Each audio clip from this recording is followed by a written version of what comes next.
Good evening, everyone, and welcome to this special episode of Voices from Israel, brought to you by JNF UK. I'm Dana Zohar, and I'll be your host for this evening. With us, Rebecca Goldman as well, providing technical support. Just 12 days ago, I stood on a hillside in northern Israel as part of JNF UK's recent solidarity mission. There, we met families evacuated from their homes near the Lebanese border. They shared stories filled with uncertainty, but also with resilience, hope, and an unshakable connection to the land. That experience was a powerful reminder Israel is facing immense challenges, but the strength of its people is just as immense. At JNF UK, we support communities with meaningful, tangible action.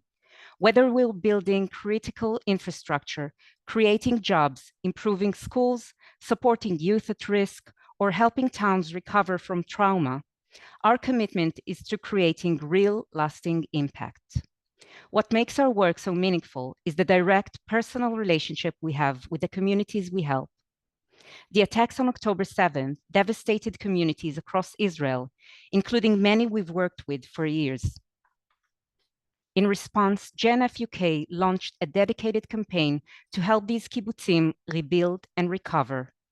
We're supporting places like Nir Oz and Kfar Aza, funding the restoration of vital infrastructure and communal spaces so families can rebuild, return, and begin to heal. For more information, or if you'd like to support our work, please click on the link provided in the chat box located at the bottom of your screen. In addition, you are welcome to submit your questions to our guest tonight in the same chat box. Before we begin, I just want to take a moment to recognize our brave and cherished colleague, Sagi Dekel-Chen. After nearly 500 days in Hamas captivity, Sagi has returned home. He's been reunited with his family and has met his baby daughter for the first time. We pray for the safe return of the 59 hostages still kept in Gaza. So, to shed light on the experiences of Jewish communities in the diaspora and to explore the complexities of anti-Semitism and Israel's portrayal in global narratives, we're thrilled to be joined by someone uniquely positioned at the intersection of Israel and the UK, Elad Simchayoff. Elad is an award-winning journalist with over 20 years of experience. Since moving to London in 2013, he has served as Channel 12's European correspondent, covering major events from European elections to Middle East conflicts. His reporting brings both an Israeli lens to the global affairs and a global perspective to Israeli life. Elad is also the founder and host of One a Day, Israel's most popular news podcast. His work is known for being sharp, insightful, and profoundly humane, connecting headlines with the real lives behind them. Over the years, Elad's interviews and investigations have made international headlines. In 2024, he was awarded the B'nai Brit Award for Excellence in Journalism for his outstanding coverage of the rise in anti-Semitism following the events of October 7th. Elad, it is such a pleasure to have you with us. Thank you so much for joining us. Thank you, Dana. It's a pleasure to be here with all of you. So let's start at the beginning. How did you first get into media? I think it started basically when I was just a toddler. I think that if you look hard enough, you'll probably find some home videos of mine acting as if I'm anchoring the news. So it's kind of a bug that one is born with, and it explains a lot that this bug is very hard to get rid of. But ever since I remember myself, I loved talking, and more so I loved listening. And I was curious. So I think that naturally life guided me through to media where people usually tend to talk, not so much listen, I'm afraid, but at least I'm trying to. And yeah, it was a very natural path for me. I started my adult career in Galei Tzahal, which is the IDF's radio. I ran away from news making as further as possible. I didn't want to even hear about news making while I was in the army. I mainly focused on documentaries. Mm. But when I finished my army's service after 3 years, the second Lebanon war broke. I got a call from what was then Channel 2. And they asked me whether I want to start working for them because it was wartime and they needed as many hands as possible. And I said, yes, of course. That was almost 20 years ago. And I've been a journalist for Channel 2, Channel 12 ever since. So I think that whatever it was that guided me towards media, at least on my behalf, did a great job because I'm loving every moment of it. It shows. And so you've held many roles: investigative journalist, presenter, financial correspondent. But in 2013, you've moved to London. What prompted that shift, and how did it change your perspective as an Israeli journalist? Ooh, it changed my life. What prompted it was basically just a personal feeling of me not knowing what to do next. As you rightly mentioned, I went through quite a lot of roles in Channel 12, and I reached a point where I started thinking with myself, what will be the next one? And I wasn't sure whether I want to stay in the media landscape. I had some thoughts about doing maybe other work as well. And then my bosses met with me and they said, listen, we have this opening in London. Are you interested? Now, I have to say, back then, it was 2013. I wasn't even remotely interested in going to London. I was a newlywed, and we were just starting our lives together as a married couple. And London never spoke to me. I was in London when I was younger with my family on a holiday. I didn't find it appealing at all. But in the weighing of the alternatives, whether to quit my job and start looking for a new path or give London a try, I said, well, we might as well give London a try. And again, we moved here in 2013. We told ourselves that maybe we can hold on for a year, maybe. And we've been here ever since. I mean, so it's been what, almost it will be 13 years. It was actually, yeah, it will be 13 years So can come I November. guess your attitude changed towards London? I mean, Somewhat, somewhat. yeah. Okay. Otherwise, I wouldn't be able to be here so long. And we built a family here. We have 3 kids that were born here. We have a life here. So yeah, what started off as an adventure and us saying, we'll give it a try and see, maybe we can do it for a year, has become, I don't want to say permanent because, we're Israelis. And we always have this Israeli nagging feeling of maybe next year we'll return to Israel and live in Israel. But this is somewhat of a home as well. So we're here. And as Israelis, we're used to live the moment. Exactly. No, no planning. Yeah. So as an European correspondent, you've long been reporting on regional affairs, but October 7th obviously marked a turning point. How has your role changed since then? Wow. So I've been giving a talk since October 7th, and I've had the privilege of going around the world with the talk that I'm giving about um, the new atmosphere towards the Jewish communities, towards Israel in Europe and the United States and elsewhere. And I was reminiscing and I was looking into my archive, checking things that I've done. And I realized that always, to some extent, ever since I've moved here, I always dealt with anti-Israeli propaganda, with anti-Israeli demonstrations, with anti-Semitism. It was always there. And I don't know whether I can share a screen with you. Let me try. Um, just Dana, just give me a heads, like a nod if it I works. will. Uh, Just full screen so if you you're can. seeing. Let me try. Also the slides on the side. Can you see Yeah, that? now, Okay. now it's great. So what I'm showing you here is actually 2 instances from London. One of them is 2015. I was covering an anti-Israeli demonstration. Back then, it was legal to carry the flag of Hezbollah in the streets of London. And I was talking to these young gentlemen from London, and they told me, they said, listen, we are supporters of Hezbollah. Hezbollah, to all our, I mean, to all of our concerns, are the protectors of the Muslims and the Palestinian people in the region.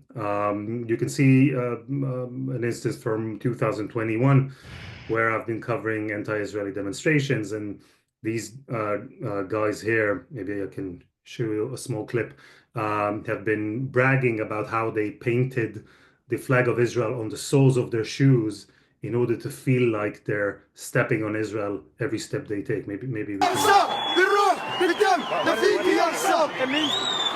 For my soul, for my blood, all for you, Al-Aqsa. And show me the shoe. What do you have in the shoe? Israel flag. Step on Israel.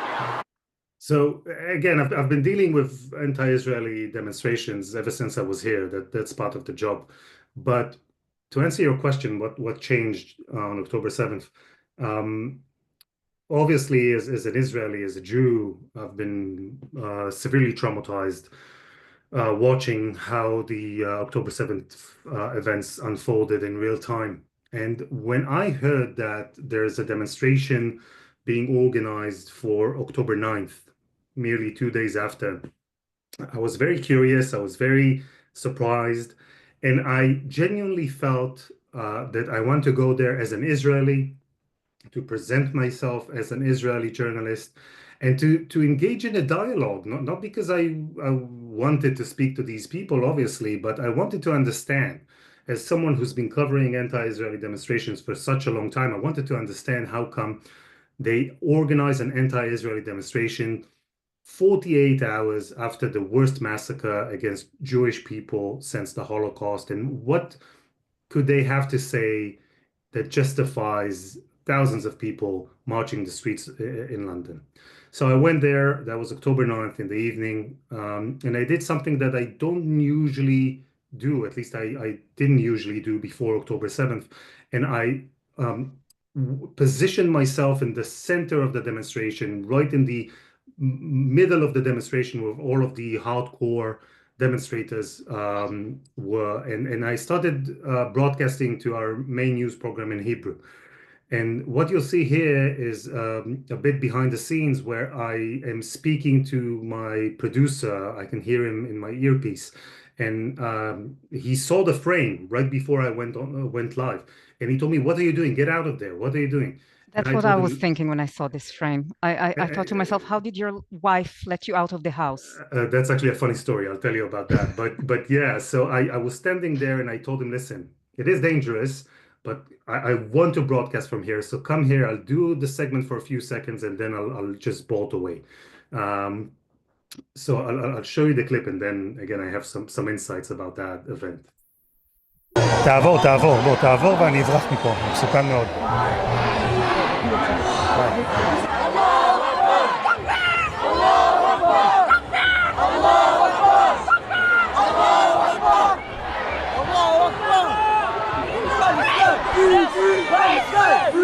נכון מאוד, יונית, הפגנה אנטי-ישראלית פרו-פלסטינית שמתחילה להיות יותר סוערת מאשר הייתה בדקות האחרונות, עם חזיזים שנזרקים כאן, וגם כבר דוחק של צעירים רעולי פנים.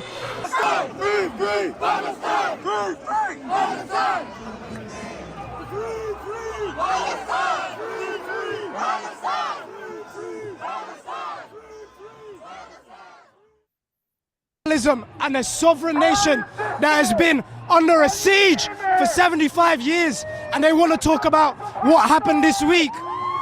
This is what happens.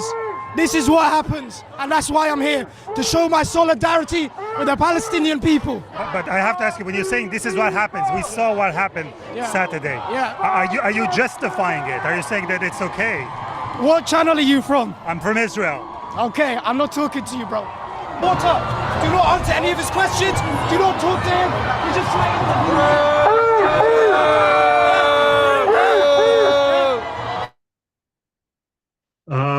So yeah, to answer Not your just question, going to these demonstrations, but also reporting in Hebrew. I mean, that's some courage. So that was a change, and I have to say it's not courageous in my mind, and it didn't come from any specific place of courage. It came from a place of frustration.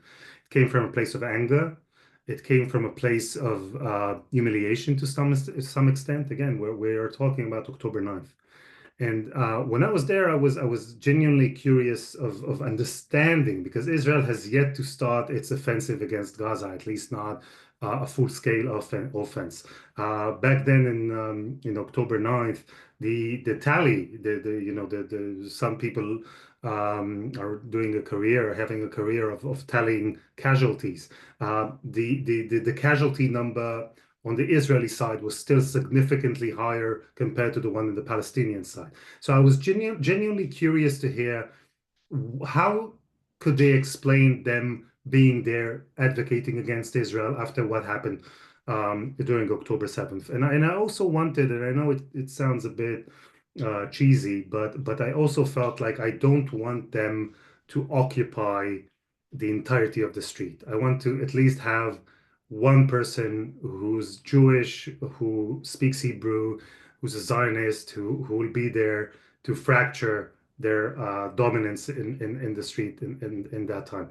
And you asked about my wife. My wife saw the footage live on television. And a few moments after, I got a call from her saying, I'm right in the parallel street. We came here to pick you up. She dressed the kids up, got into the car, drove to as further as she can go to the demonstration site, and told me, come to us, we're waiting for you. And we had this argument because I wanted to stay, and eventually I stayed for a bit. But yeah, I mean, this is part of the job, and this part of the job has become one of the main parts of the job, is trying to uncover and trying to understand and trying to show light of the anti-Israeli movement, the anti-Israeli demonstrations. And you know what? I'll just share my screen one more time, and I just want to show you an image. Just to answer your question about things that have changed. Again, what you're seeing here is the talk that I usually give, but I don't know whether you can see. Can you see the image, right, Dana? You can see it? Yes. So what you're seeing here is me covering the anti-Israeli demonstration outside of the ICJ in The Hague. And if you can see the back of the coat that I'm wearing, the dark gray coat, it has white spots on it. And these are all spit marks from the demonstrators. Wow. Now, this is one of the significant changes that I faced covering the anti-Israeli demonstrations, is that while I was covering these demonstrations up until October 7th, some of them obviously didn't know I was Israeli, some of them did. They got to know me after a while. There was a place for dialogue. There was a place to have a discussion. Obviously, we had fierce debates, and we didn't agree on many things, but at least there was some kind of a dialogue to be held. After October 7th, gradually as time progressed and the war continued, the opportunity to have a dialogue ceased completely. And instead of a dialogue, I saw ever-growing aggression towards me, towards everything that symbolizes Israel or Zionism in their eyes.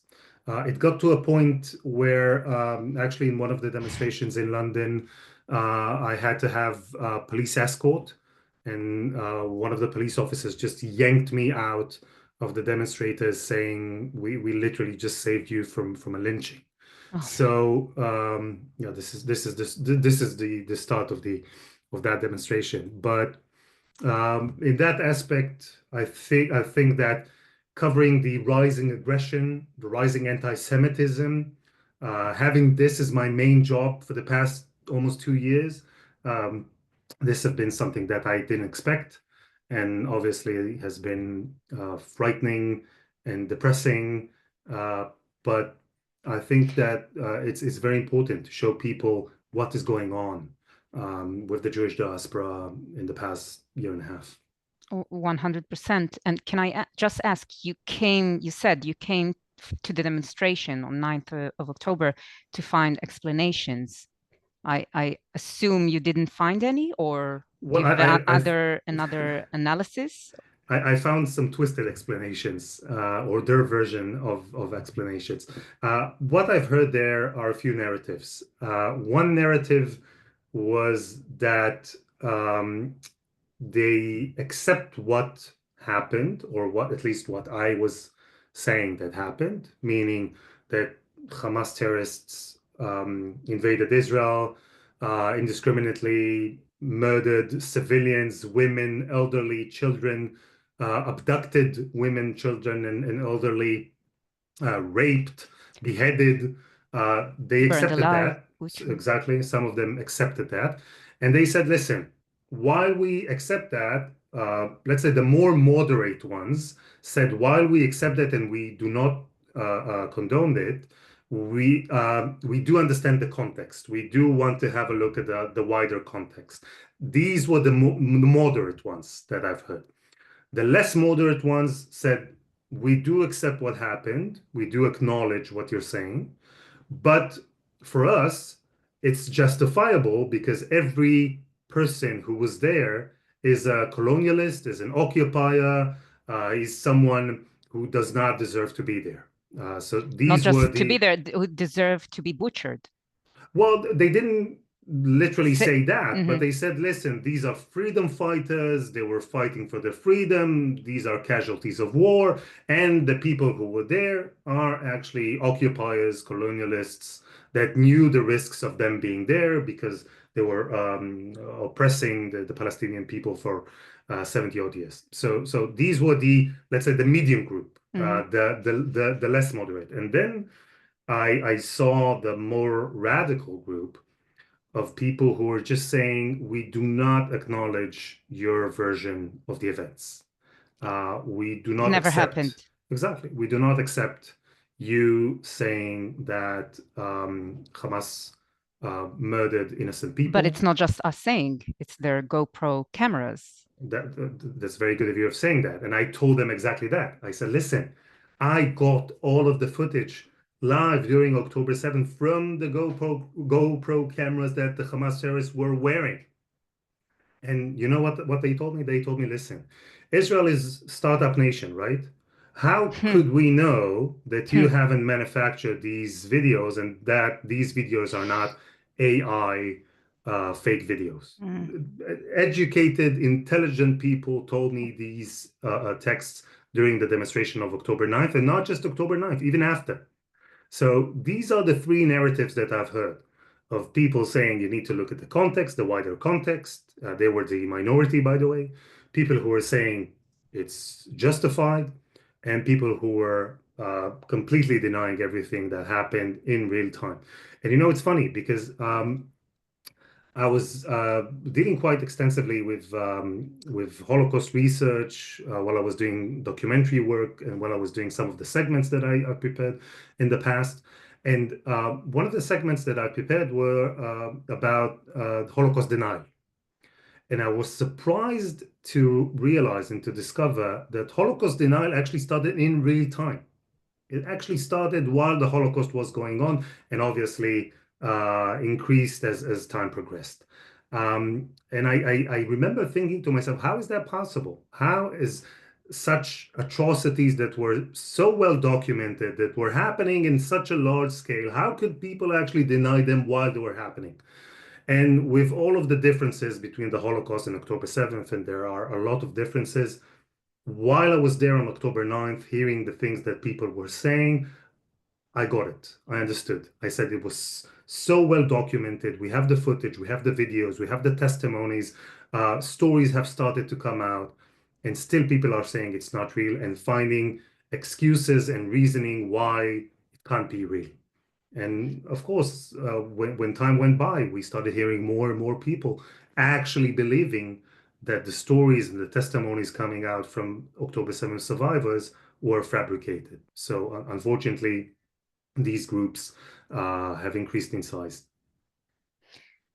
I've encountered the same attitude, and so, or I don't know how to call it, opinions, and I must say I completely empathize. And I would just like to say, if people are raising their hands, we would open the questions for the audience at the end. And if you can submit your questions in the Q&A chat box, that would be fantastic. So let's continue with 7th of October, but on a more personal note. If you can take us back to that day, and how was it like for you? How has your experience as an Israeli living in London changed in the months since? October 7th was completely surreal, and I think that I know that most of our crowd is coming from the UK, so I presume that most of you, if not all of you, can relate to that. Actually, on October 7th, I saw the initial reports very early on. We have an elderly dog that is having a hard time sleeping through the night. And he asked to take a walk. It was, I think, if I remember correctly, just after 4 o'clock in the morning. And I remember walking with him, and we have this group chats of us, the correspondents and the journalists and the producers of Channel 12. And we started getting reports. It was 4:30 in the UK. We started getting reports about extensive rocket barrage being fired into Israel. Again, nothing that seemed too out of the ordinary. Unfortunately, we learned to live with these recurring rounds of violence.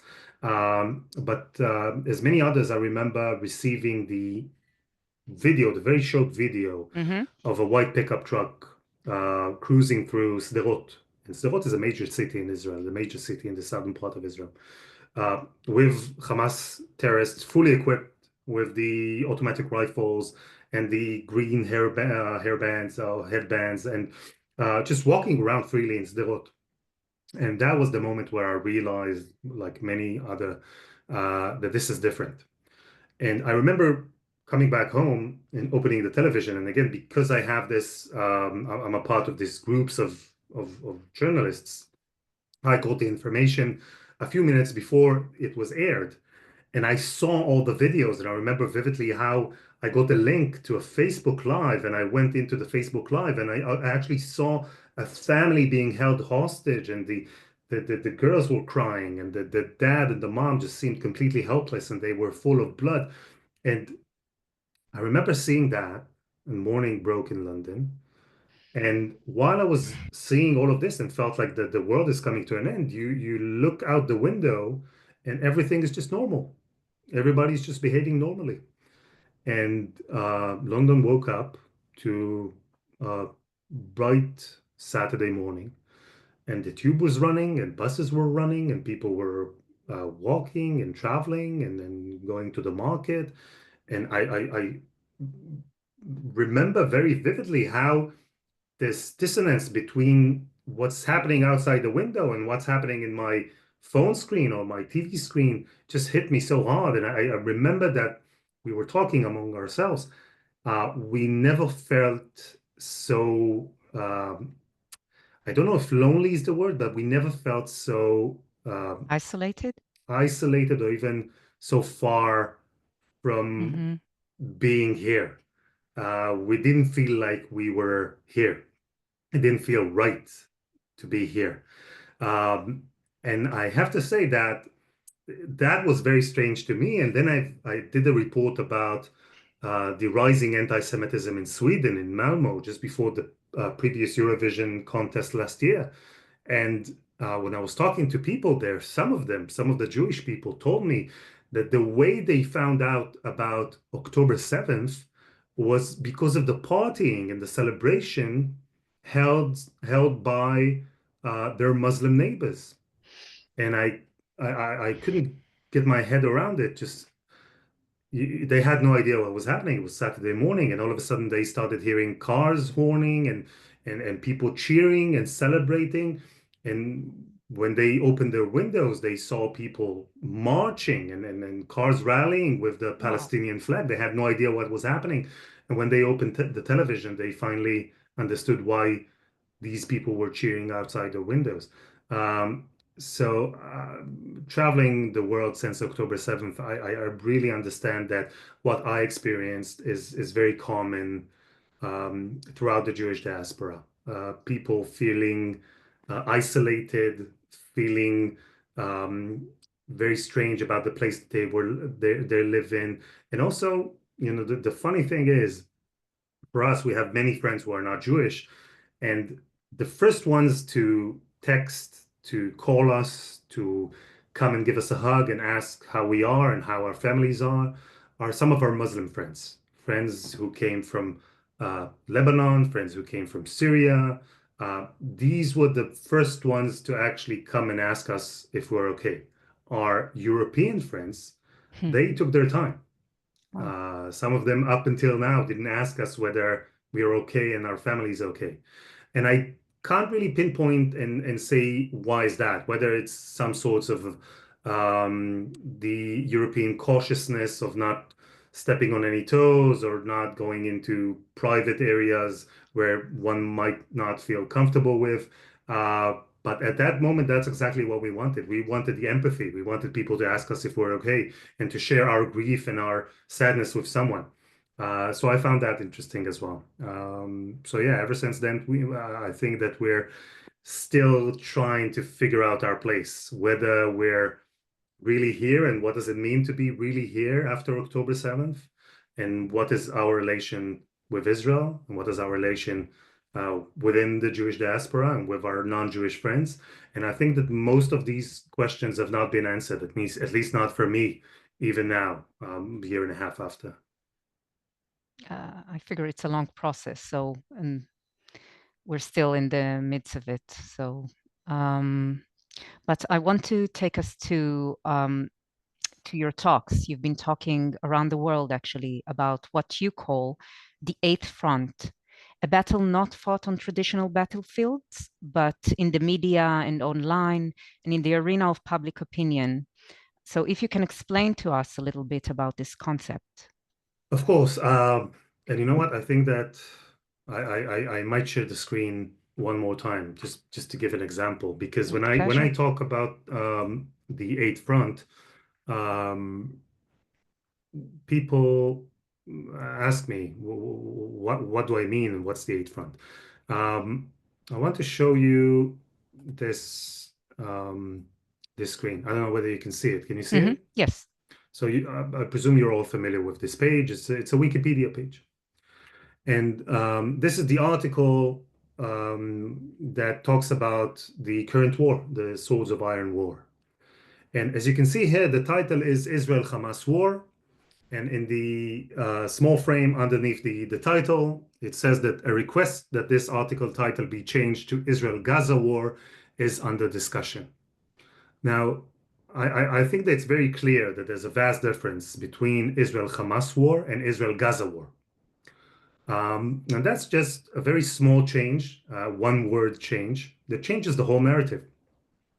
And what's been happening in Wikipedia since October 7th is fascinating and alarming, because Wikipedia has been seen as the source of truth for hundreds of millions of people all around the world. When you need to figure something out, when you need to find something out, you go to Wikipedia, and people use it as a source of their academic works and as source of information when they're doing journalistic work or even talking to their colleagues or peers or friends. And Wikipedia since October 7th has become very far from it, because Wikipedia has become one aspect of the Battle of the Eighth Front. And we see it all over Wikipedia. This is an example of Wikipedia article about the battles held on October 7th. And if you can see here, a very zealous editor, obviously a pro-Palestinian editor, changed the article to say that every battle, if you can look at the orange column there, you can see that every battle that was fought during October 7th, according to that editor, was actually won by Hamas, was actually won by the Palestinian side. So this is a battle that most of us are not familiar with. It's happening behind the scenes, and it's changing and shaping the way that the world sees our current war against Hamas. Obviously, the Eighth Front, one of the more active places where it's being fought is social media. You can see here as well some of the posts that were sent to me throughout the past year and a half.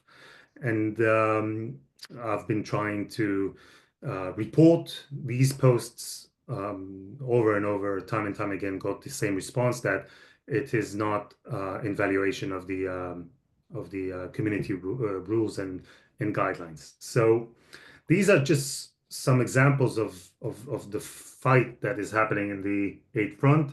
This is a survey that shows how TikTok actually causes anti-Semitism in people who are using TikTok mistakenly believe that before Israel was established, before Israel was founded, there was a Palestinian state that Jews came, occupied, destroyed, Wow. and then on the ruins of that state, they formed the state of Israel. So these were just a few examples of a battle that people are not always aware of. It's a battle that is not fought with tanks and airplanes and guns, but it's a very important battle that is fought because when you think about Israel's campaign against Hamas and the way that it was shaping and going, it is based on the perception of what Israel is doing and the understanding of what Israel is doing.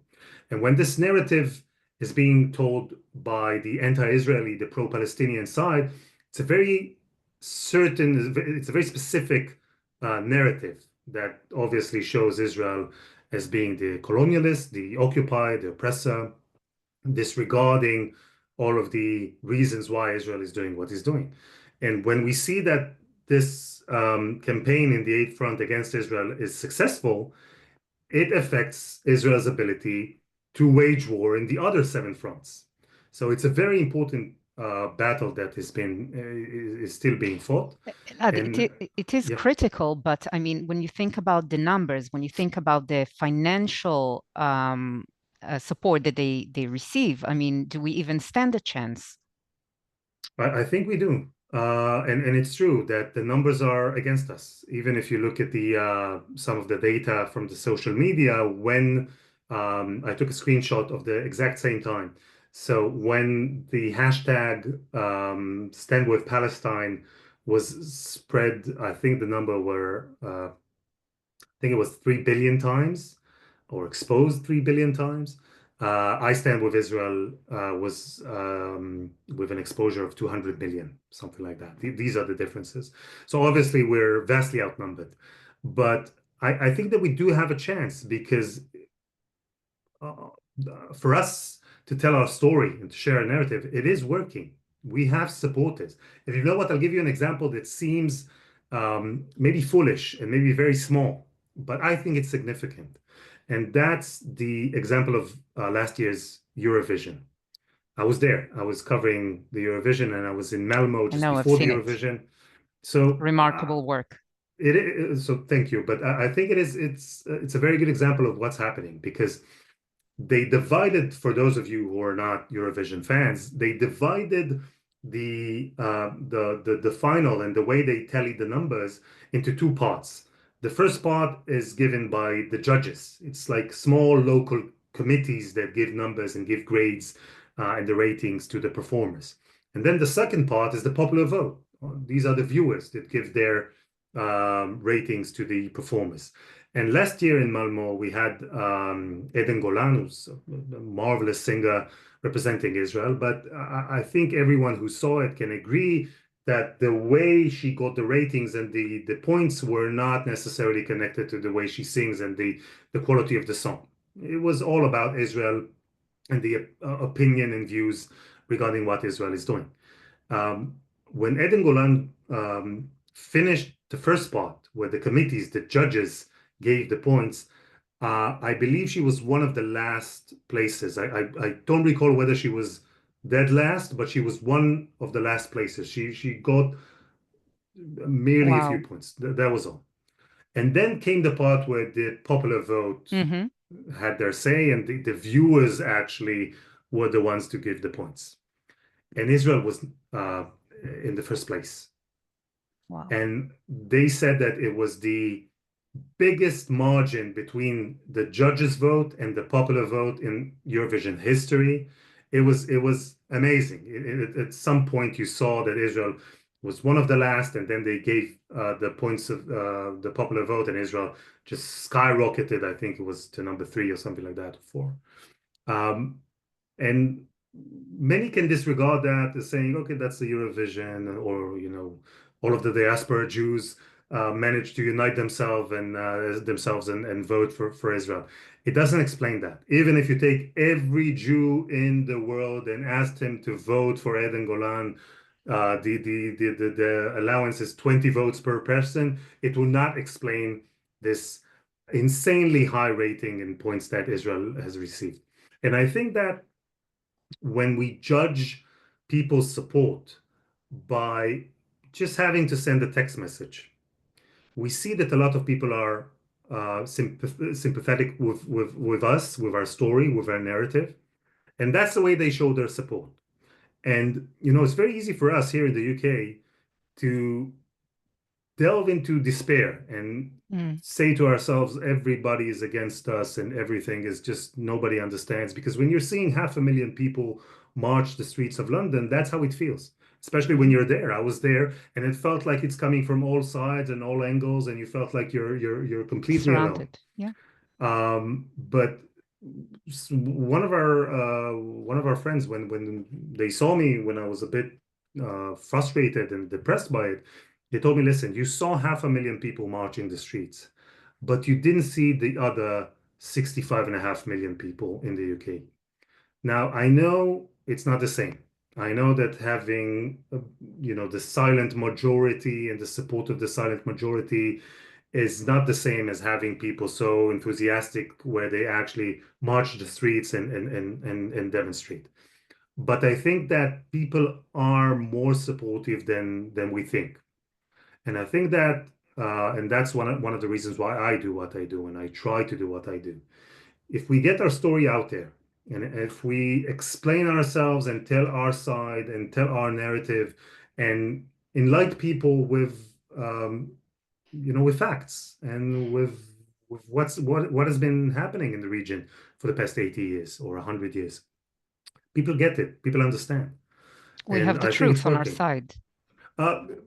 Sometimes we do. Sometimes Israel is not perfect. We are not perfect. A lot of things that have been done were far from being good or perfect. I acknowledge that. And I think that we mustn't try and paint this, picture perfect story of Israel. Israel is not a perfect country. No country is a perfect country. But I think that if you're looking at Israel and you're looking at the Israeli history and the history of the region, in a knowledgeable way, when you are familiar with the facts and you are familiar with what has happened, you do get the complexity of the story better, and you do understand that things that might seem oversimplistic in these marches and these demonstrations are far from being simple.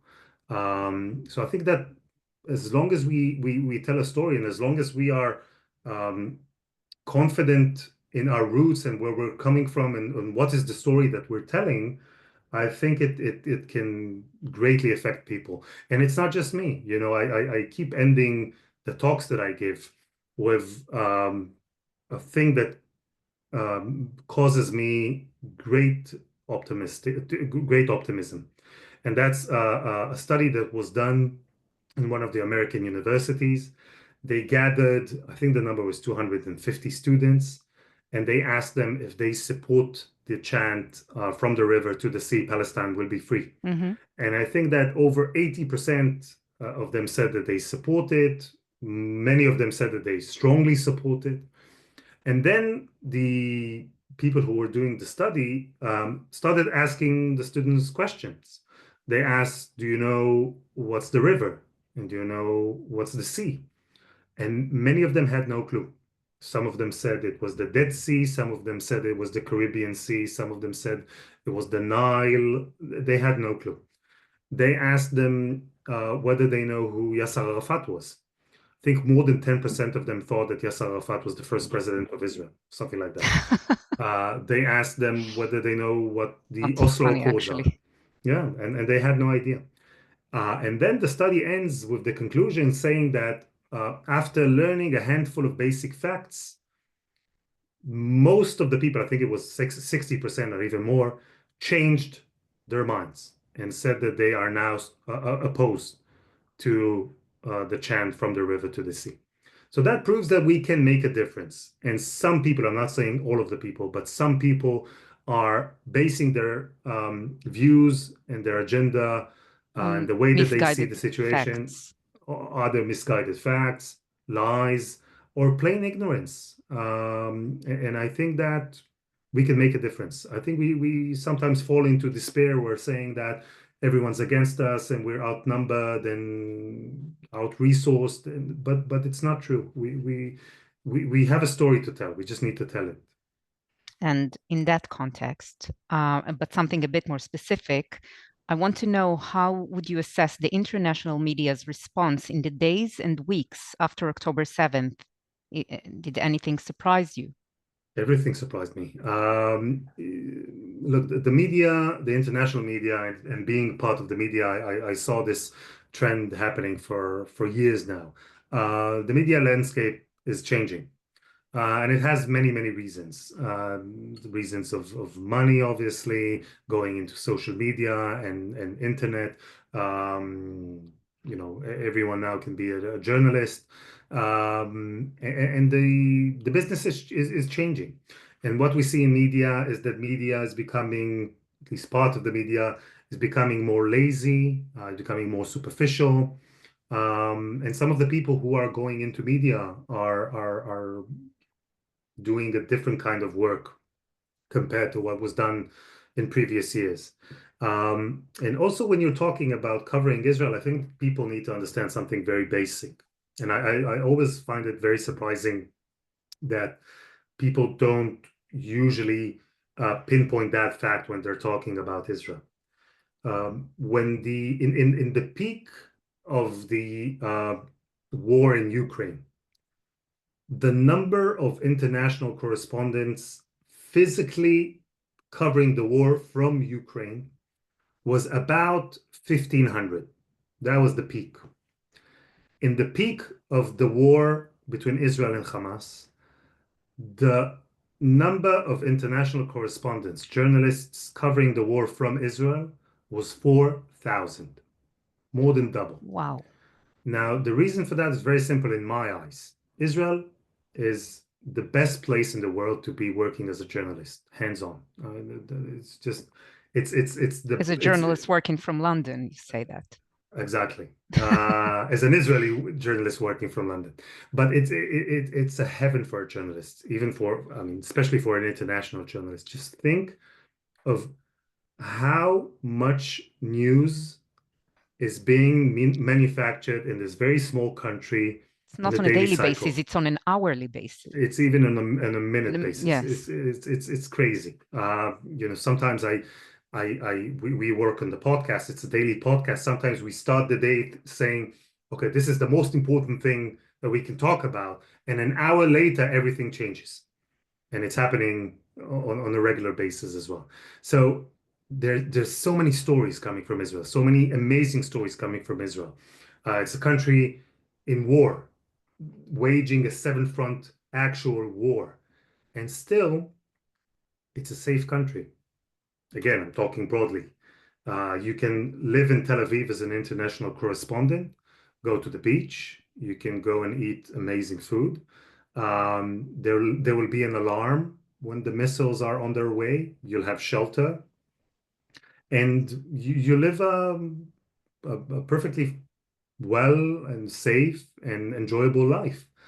And that combination of an amazing place to live in, while having said that, a place that manufactures news on an unprecedented level, waging war, having political crises, having so many things that to talk about, draws many international correspondents. And when you have 4,000 international correspondents in one place, they have to justify them being there. Mm. So they keep talking about this place. They keep talking about Israel. That's why for us, it sometimes feels like it's completely out of proportion, seeing how many articles and segments and the coverage that Israel brings with it compared to other places. And for us, for Israelis and for Jews in the diaspora, we say, okay, it's because you're biased against Israel. Some of it is true. Just now, we found that a journalist, a Gazan journalist for BBC Arabic, or a freelance journalist working for BBC Arabic, tweeted a few years ago that all of the Jews should be burned exactly like Hitler did, just this time not leaving anyone alive. So there is a problem with anti-Israeli bias and anti-Semitism, definitely. But I think that Israel is this place that has just hypnotized the international media into just constantly dealing with it, and it grows and grows and grows. But there's a lot of problems with the international media coverage of Israeli affairs. I did a segment interviewing Andrew Fox. He's a researcher in the Harry Truman Institute here in London. And he showed me how his research was actually dealing with how the Palestinians keep track of their casualties. And he showed me instances where not elderly, but adults were written as toddlers of babies, and how men were written as women in the official Hamas Ministry of Health casualty report. But the thing that interests me in his report is seeing that international media is just using this data without even asking questions. They just take the Ministry of Health, the Gazan Ministry of Health, the Hamas operated Ministry of Health in Gaza. They take their numbers and they just broadcast that without asking any questions, without even telling their viewers that, listen, these numbers are coming from a terror group and we cannot abide and cannot say that these are true figures. They just broadcast it as if they were unequivocally true.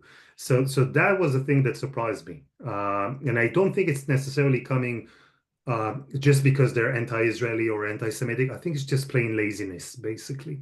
Not professional enough. Exactly. I think that that's one of the most important things that are happening, and that can explain why Israel is being treated as it is. Okay, so but since October 7, we've seen a disturbing surge in anti-Semitic incidents across the Western world. And you've reported on the alarming, as you mentioned, on the alarming rise of extremism in both Sweden and just this week in Australia. That was an unbelievable, chilling report, where, for example, children face open hatred in schools and public calls have been made for the death of a Jewish professor. And I'd just like to show the opening of your news report. I wish we could see the whole thing, but...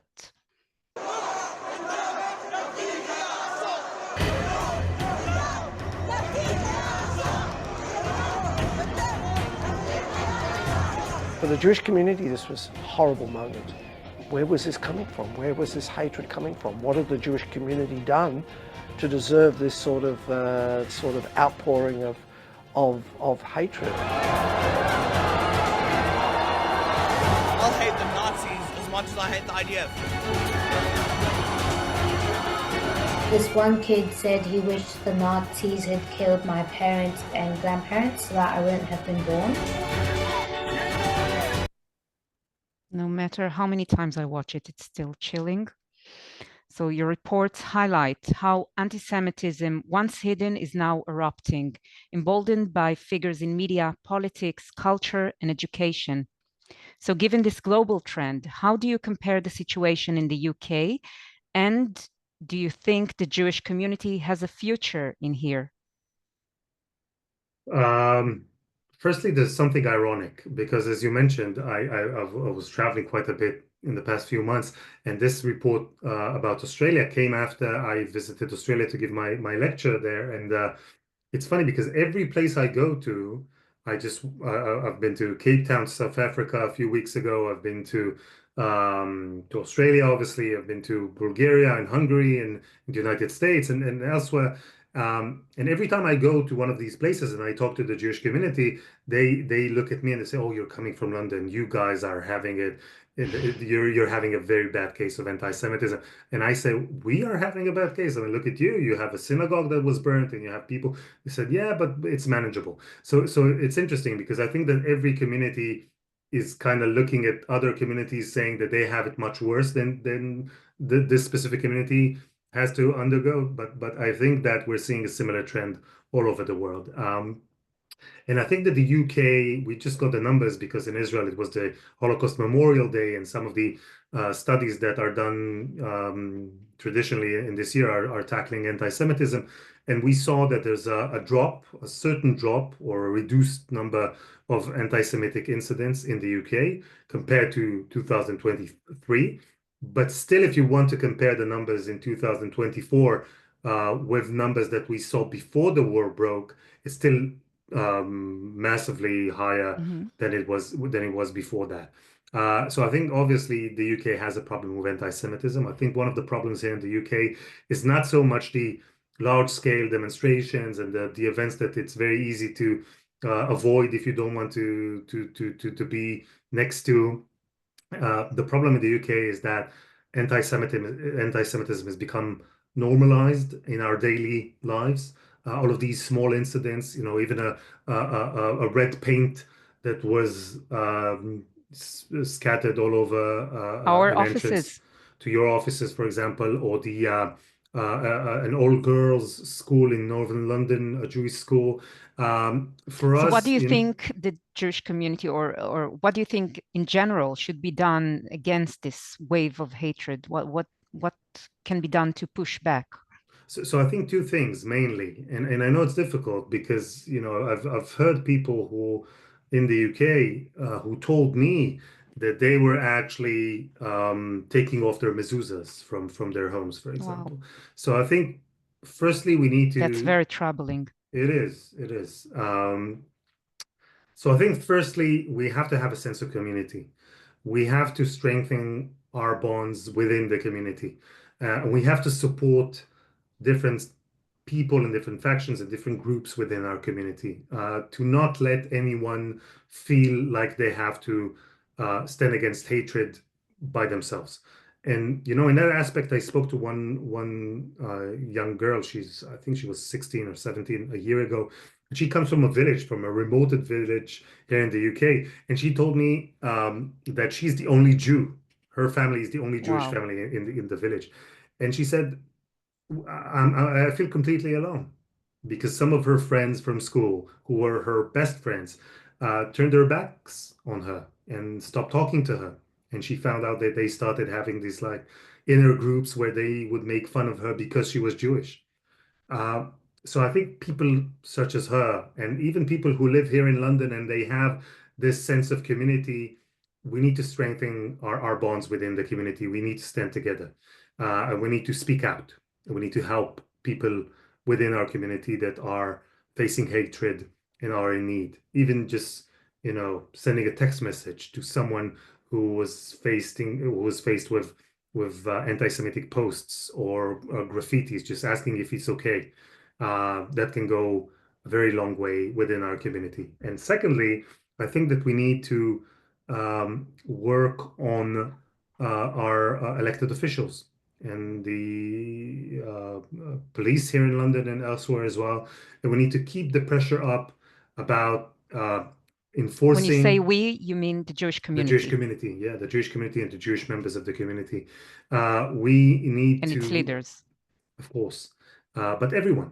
And I Yes. think we need to put more pressure on the police. We've heard horrible stories of two-tier policing and about bias within the police forces, elected officials, government, local leaders.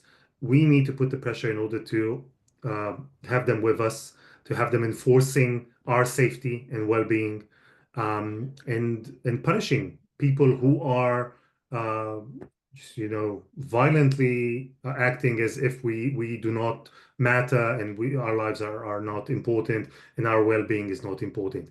Once we have this sense of community and once we have this support from each other, I think that will help us, a reach out and have conversations and have a relationship with other groups who are not Jewish and maybe have their support as well. Because I was covering the demonstration against anti-Semitism, and if I remember correctly, about 100,000 people came.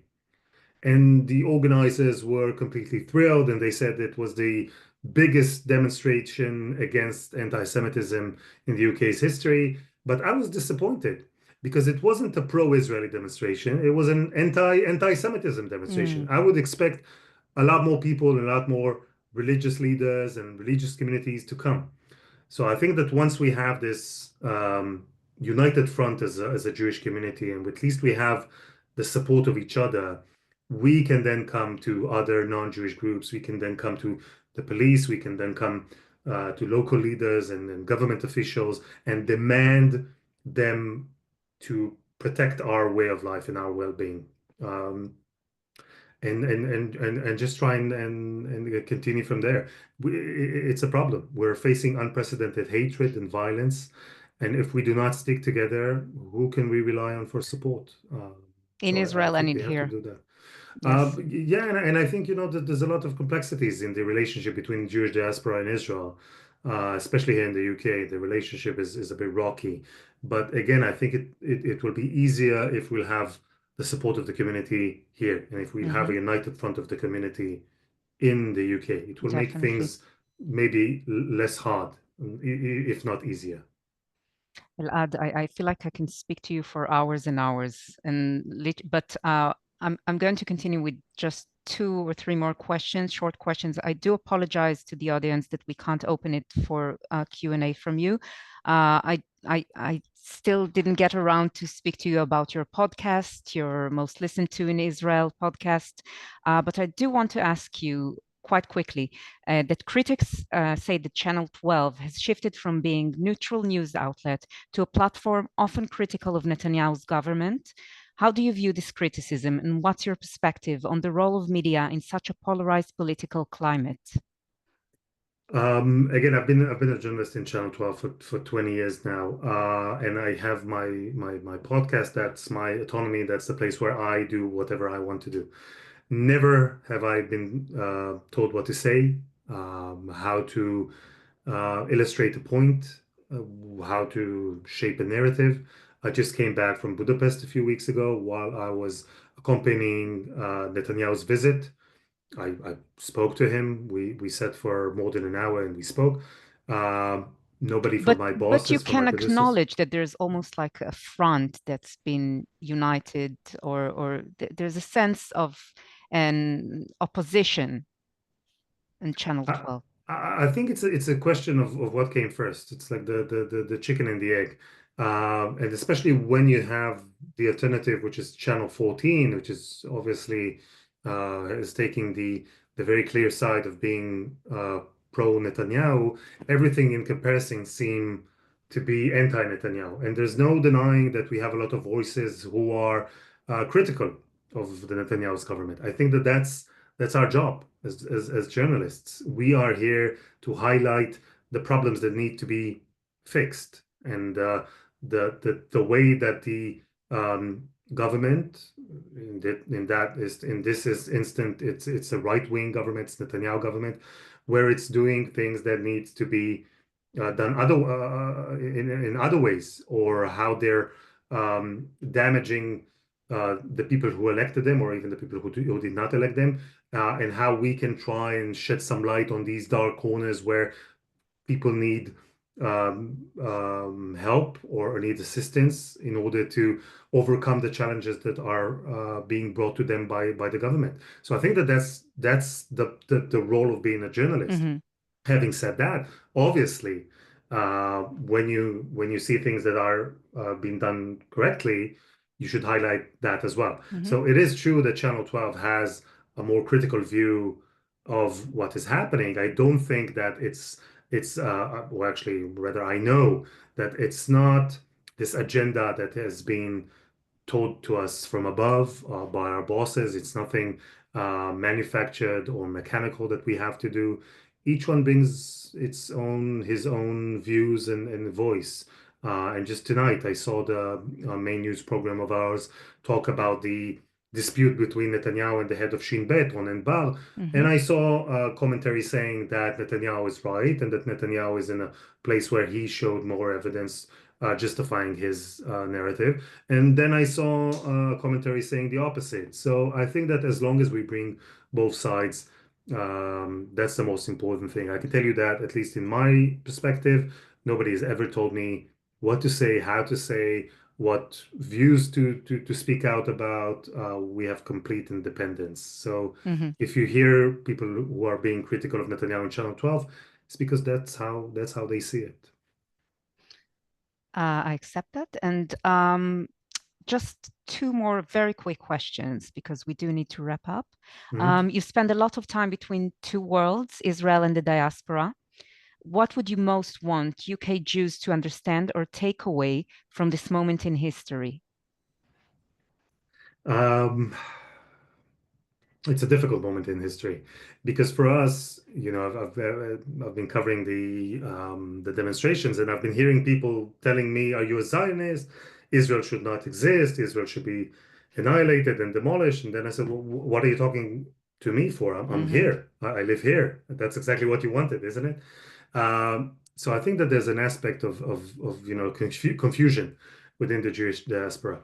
I think that, at least in my mind, the lesson that was taught by October 7 to me, the lesson that I learned, is that Israel, with all of its fault, with all of its problems, with all of its challenges, with the fact that the worst massacre against the Jewish people happened in Israel since the Holocaust had happened in Israel, still Israel is the only place for us, as a safe haven, as a place where, when Israel is strong and when the IDF is strong, we can feel a little bit less at risk as Jews in the diaspora. So I think that this connection, sometimes we have disputes, sometimes we have criticism about Israel. That's perfectly fine. But we need to remember that we're all in this together. And when I said that we need to strengthen our sense of community, it's true regarding the community in London. It's true regarding the community in the UK. It's true regarding us as a Jewish community in the diaspora with other Jewish communities in the diaspora. And it's true in the relationship, the very complex relationship between us here in the UK and Israel. And I think that we rightly demand Israel to be more forthcoming and to assist and support the Jews in the diaspora more. And I think we need to keep working on this very complex relationship, because we just don't have any other way. We just don't have any alternative or any other privilege. And I think we should strive to do that even now, as a community together. Okay, and finally, what gives you hope right now? That's a critical question.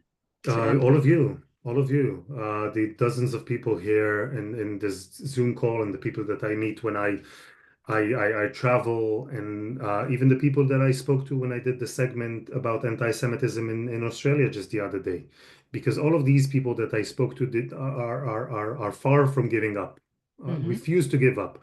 The professor that you mentioned, Stephen Prower, that found a graffiti saying "Death to Stephen Prower" in his university, whose office was flooded by dozens of anti-Israeli demonstrators, storming into his office, encamping there, saying, the most horrible things about him. A few days after, he put a mezuzah in his office because he said that what felt right for me, showing that I'm Jewish and I'm proud and I'm still here. The young student who's in secondary school in Australia, who told me that one of her friends, or alleged friends, opened a TikTok account where she put videos of her and photos of her with the description saying "gas inhaler," and people had swastikas carved and drawn on her table. She told me, and she's a young woman. She said, "I'll go to school tomorrow and the next day and the day after that, because they won't drive me away. They won't make me fearful to get out of my house and go to school." So that gives me great optimism, seeing that people are fighting against hatred and fighting against anti-Semitism and are not giving up. And when we have this sense of community, and when we have a clear vision of why we do what we do, why we are Zionists, why we are Jewish, why we are sticking together, why we're doing what we're doing, I think it becomes a bit easier to do. And that's what I'm advocating. I'm advocating for us to have a dialogue within ourselves, to have the support of the community, to redefine our story as Zionists, as Jews, as Jewish diaspora, as people who are connected to Israel, to have a conversation among ourselves on what it means to be Zionist and Jews in the post-October 7th era. And when we have this very solid foundation within ourselves, there's nothing that we can't do. So that gives me great optimism. Oh, these are amazing words. Thank you so much. And really, thank you, Elad. It was so insightful. And we all, I'm sure, really appreciative of it. And to everyone watching, thank you for joining us this evening. Our work is made possible by your support and engagement.